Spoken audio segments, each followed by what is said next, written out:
कमरिया पथे धनिया कमरिया पथे धनिया कितेलाबा मल गते गते कमरिया पथे धनिया कितेलाबा मल गते गते कमरिया पथे धनिया।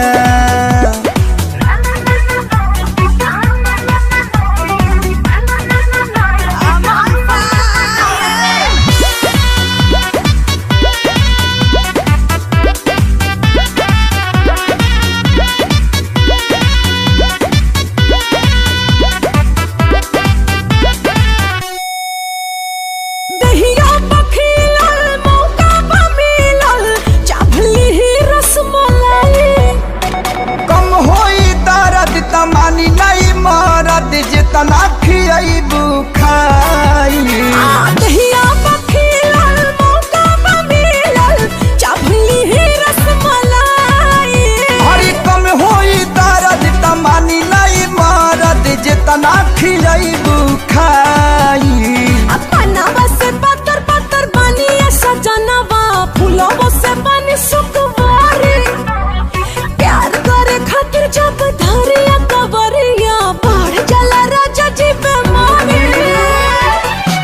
बोलेलु वाला पते धनिया बोलेलु वाला पते धनिया कितेलाबा मल गते गते कमरिया पथे धनिया कितेलाबा मल गते गते कमरिया पथे धनिया।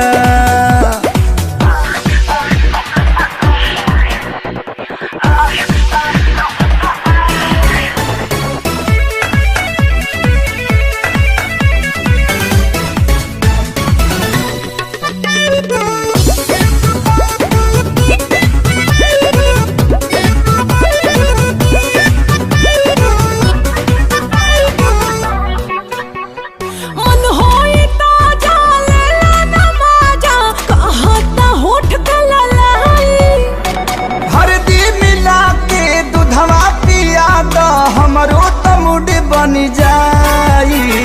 मन होई ताजा लेला नमाजा कहत होठ कललाई अरे हरदी मिला के दूधवा पिया द हमरो त मुड बन जाई छोड़ी बहाना जो करी जानी माना ओढ़ली ही राजा जी रजाई फिर नहीं कहिया पट तरतिया सुनाव जानी कथे धनिया सुनाव जानी कथे धनिया कितेलाबा मल गते गते कमरिया पथे धनिया कितेलाबा मल गते गते कमरिया पथे धनिया।